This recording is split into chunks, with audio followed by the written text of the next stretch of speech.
जी बिस्मिल्लाहिर्रहमानिर्रहीम। हम ये चैप्टर 11 स्टार्ट किया हुआ था हमने, उसमें हम प्रेशर ऑफ गैस का फार्मूला ड्राइव कर रहे थे। ये पिछली वीडियो की कंटिन्यूशन है, यानी इसका पार्ट 2 है जो हमने पहले प्रेशर ऑफ गैस का एक्सप्रेशन ड्राइव किया था।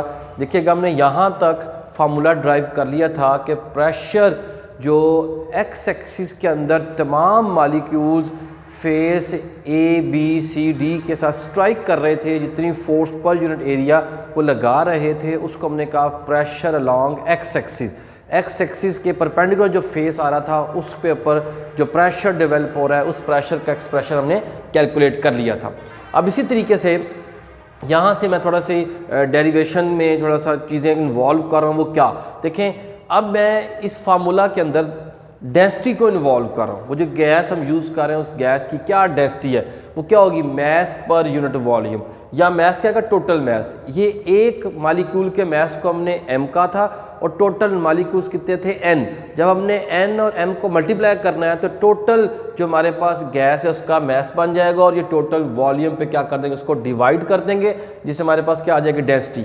यहाँ से आप m/L³ को यहाँ रहने दें, इस कैपिटल N को इसके नीचे ला के डिवाइड करें तो देखें ये m/L³ जो इस फार्मूला में था, मैं इस फार्मूला में ये एक्सप्रेशन जो है ना यहाँ पुट कर सकता हूँ, डेंसिटी ओवर n। देखिएगा इस फार्मूला में ये मैंने पुट कर दिया, ठीक है जी।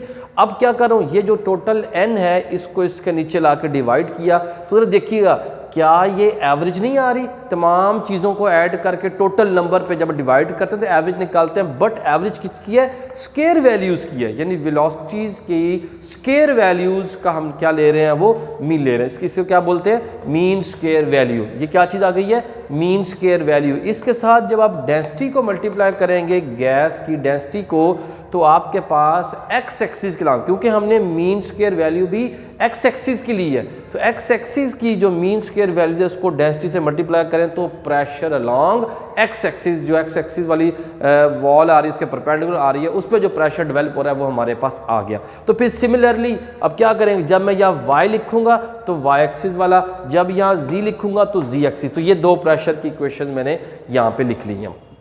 अब आगे चलते हैं। वेलोसिटी को आपको याद है कि हमने उसके कंपोनेंट्स में रिजॉल्व किया हुआ था, इसका मतलब है जो नेट वेलोसिटी होगी फिर वो वेक्टर एडिशन होगी, कुछ एक्स एक्सिस में होगा, कुछ वाई एक्सिस में जा रहे होंगे, कुछ जेड एक्सिस में जा रहे होंगे। तो ये vector addition by rectangular components के अंदर हमने वेक्टर को ऐड करने का जो रिजल्टेंट निकालने का तरीकाकार पड़ा था वो ये है, एक्स एक्सिस का स्क्वायर, वाई एक्सिस का स्क्वायर, जी एक्सिस का स्क्वायर। इनको जब हम ऐड करेंगे तो आपके पास जो वेलोसिटी है उसका स्क्वायर आ जाएगा। तो फिर ये जो वेलोसिटी है जो एक्स एक्सिस में, वाई एक्सिस, जेड एक्सिस में, ये इक्वल है, तो मैंने इन तीनों को क्या रखा, इक्वल रखा, और इसकी ये वैल्यू मैंने कॉमन कर, तीनों को सेम रख दिया, लॉन्ग एक्स एक्सिस रख दिया। तो फिर वेलोसिटी क्या बन गई, 3 times the velocity mean square velocity along x axis. तो फिर ये जो एक्सप्रेशन आया इसमें से जब मैं वी एक्स स्क्वायर की वैल्यू लग करूंगा तो ये 3 क्या हो जाएगा, यहाँ जाके डिवाइड हो जाएगा। तो फिर ये क्वेश्चन मैं इस अपनी डेरिवेशन के अंदर पुट करूंगा और इसको X axis, Y axis, Z axis की कैच से निकाल कर अब जनरल वेलोसिटी के एक्सप्रेशन के अंदर इसको मैं क्या कर दूंगा, पुट कर दूंगा। देखें क्या आ गया, ये अब आपके पास इक्वेशन थी जो ये है, इसको मैंने रीराइट किया और इसकी जगह मैंने वैल्यूज पुट की हैं जो मैंने यहाँ कैलकुलेट की, तो ये प्रेशर अलोंग एक्स एक्सिस आ गया। अब आपने पास्कल का क्लास मैट्रिक के अंदर पढ़ा हुआ है। पास्कल ये कहता था कि किसी भी क्लोज कंटेनर या किसी भी वेसल के अंदर जो प्रेशर होता है वो हर डायरेक्शन में एक जैसा स्प्रेड होता है। इसका मतलब जो एक्स एक्सिस में प्रेशर है वही वाई एक्सिस पर होगा, वही जेड एक्सिस, यानी प्रेशर सेम होता है हर डायरेक्शन में। तो यहाँ थोड़ा सा पास्कल के लॉ को आप थोड़ा सा बता दें तो लिख रहा हूँ एक्स एक्सिस, वाई एक्सिस, जी एक्सिस प्रेशर क्या इनका सेम है, जो किसके बराबर आएगा, इसी प्रेशर के बराबर आएगा। तो फिर आपके पास प्रेशर ऑफ गैस का एक्सप्रेशन बेसिकली डेवलप हो गया। अब इसकी डिफरेंट थोड़ी सी फॉर्म बनानी है कि हमने ये प्रूव करना होता है कि जो प्रेशर ऑफ गैस होता है इसका डायरेक्ट रिलेशन मॉलिक्यूल्स की kinetic energy, average translational kinetic energy के साथ होता है। लॉन्ग क्वेश्चन में बाज का क्वेश्चन ही ऐसा आता है कि आप प्रूव करें, prove that the pressure of gas is directly proportional to the average translational kinetic energy। तो फिर यहाँ पर मैं क्या कर रहा हूँ कि ये जो डेंसिटी है इस डेंसिटी की आप वैल्यू पुट कर दें, जो आ जाएगा mass into total number of molecules divided by volume, जो मैंने यहाँ पर पीछे डेंसिटी पुट की थी। ये मैंने फार्मूला में इसको कन्वर्ट किया। अब इसके साथ 2 मल्टीप्लाई डिवाइड किया, क्यों? क्योंकि मैं इसके अंदर काइनेटिक एनर्जी को इन्वॉल्व करना चाहता हूँ। किसको? काइनेटिक एनर्जी को। तो काइनेटिक एनर्जी के लिए 2 मुझे नीचे चाहिए था, इसलिए 2 से मल्टीप्लाई किया, डिवाइड किया, मैस जो बाहर वाला था इसको उठा कर अंदर ले गया। अब ये सारी कांस्टेंट है, ये काइनेटिक एनर्जी है। देखें ये प्रेशर, ये तमाम वैल्यू, ये है जी आपका क्या नंबर ऑफ मॉलिक्यूल्स जो हमने किसी क्लोज कंटेनर में फिक्स किए हुए हैं, ये उसका वॉल्यूम फिक्स है। तो फिर क्या है? Pressure is directly proportional to the translational average translation kinetic energy of the molecule. एक तो यहाँ तक लॉन्ग क्वेश्चन मुकम्मल आ जाता है, सिर्फ ये पूछ लेते हैं तो हम यहाँ इसको डेरिवेशन इसकी कर सकते हैं। एक बात का आता है कि आप टेम्परेचर इंटरप्रिटेशन भी करें इसकी जी, यानी काइनेटिक एनर्जी को टेम्परेचर के साथ भी रिलेट किया जाता है। तो देखिए जी, जब इसकी काइनेटिक एनर्जी को टेम्परेचर से रिलेट करना हो तो हम क्या करेंगे? आइडियल गैस ली है, KMT पढ़ रहे हैं, तो आइडियल गैस इक्वेशन को ये ज़रूर सेटिस्फाई करेगा, जो क्या है जी? PV is equals to nRT। n इसमें क्या? Number of moles. Number of moles कैसे निकालेंगे? टोटल नंबर को जब हम एवोगैड्रो नंबर से डिवाइड करते हैं तो नंबर ऑफ मोल्स आ जाते हैं। ये भी एक कांस्टेंट है जिसका क्या नाम है? R क्या है आपका? Gas constant, universal gas constant. तो यूनिवर्सल गैस कांस्टेंट को अगर हम एवोगैड्रो नंबर से डिवाइड करें तो एक और कांस्टेंट बनता है, इसको बोलते हैं बोल्ट्जमैन कांस्टेंट।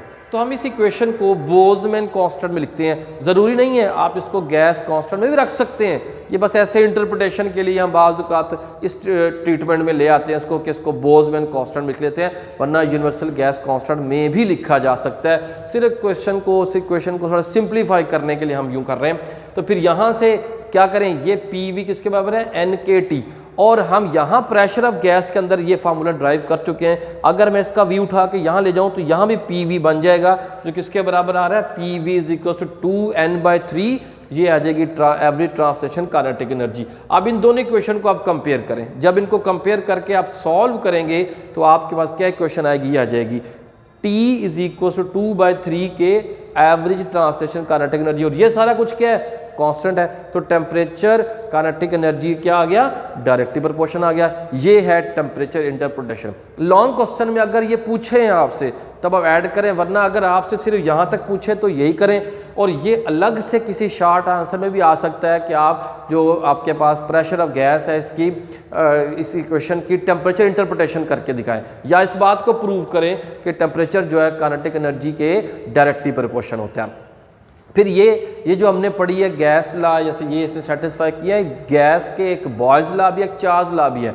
ये आइडियल गैस है, ये गैस बॉयज़ लॉ और चार्ल्स लॉ को भी ज़रूर सेटिस्फाई करेगी।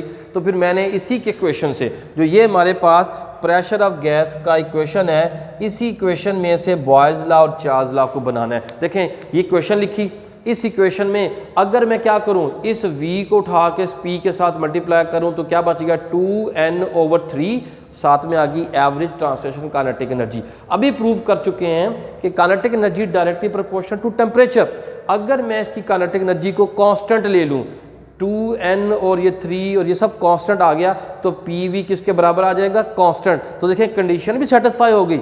जब काइनेटिक एनर्जी को टेम्परेचर के प्रोपोर्शन कह रहे हैं और इसको कांस्टेंट कंसीडर किया तो टेम्परेचर क्या हो गया? कांस्टेंट। तो डेफिनेशन यही है, बॉयज़ लॉ की स्टेटमेंट यही है कि PV जो है वो कांस्टेंट होता है बट एट कांस्टेंट टेम्परेचर। इसी तरीके से चार्ल्स लॉ को निकालते हैं, प्रूव करते हैं इसमें से। देखें ये क्वेश्चन है, इसमें आप ऐसे कर लें, इन दोनों को इंटरचेंज कर लें। इस प्रेशर को यहाँ ले जाएं, वॉल्यूम को यहाँ ले आएं, और ये n कांस्टेंट प्रेशर कांस्टेंट रखना होता है। चार्ल्स लॉ की कंडीशन यही है कि प्रेशर को कांस्टेंट रखें। जब प्रेशर को कांस्टेंट किया तो ये सारा कुछ कांस्टेंट, तो फिर volume directly proportional to temperature. Temperature क्यों हुआ? क्योंकि काइनेटिक एनर्जी टेम्परेचर की क्या होती है? वो डायरेक्टली प्रोपोर्शनल होती है। तो फिर ये आपके पास क्या बन गया? ये चार्ल्स लॉ बन गया। इस तरह ये हमने प्रेशर ऑफ गैस का फार्मूला भी ड्राइव किया, उसकी टेम्परेचर इंटरप्रिटेशन भी की, और जो फार्मूला ड्राइव किया उसके बारे में ये बात भी बता दी है कि वो गैस लॉज को भी क्या करता है? वो सेटिस्फाई करता है। यानी आइडियल गैस के जो लॉज हैं ये उनको सेटिस्फाई करेंगे, क्योंकि उसी की बेस पर, उसी KMT की बेस पर हमने ये फार्मूला ड्राइव किया था। किसी किस्म का क्वेश्चन हो तो कमेंट सेक्शन में आप पूछें। Thank you very much.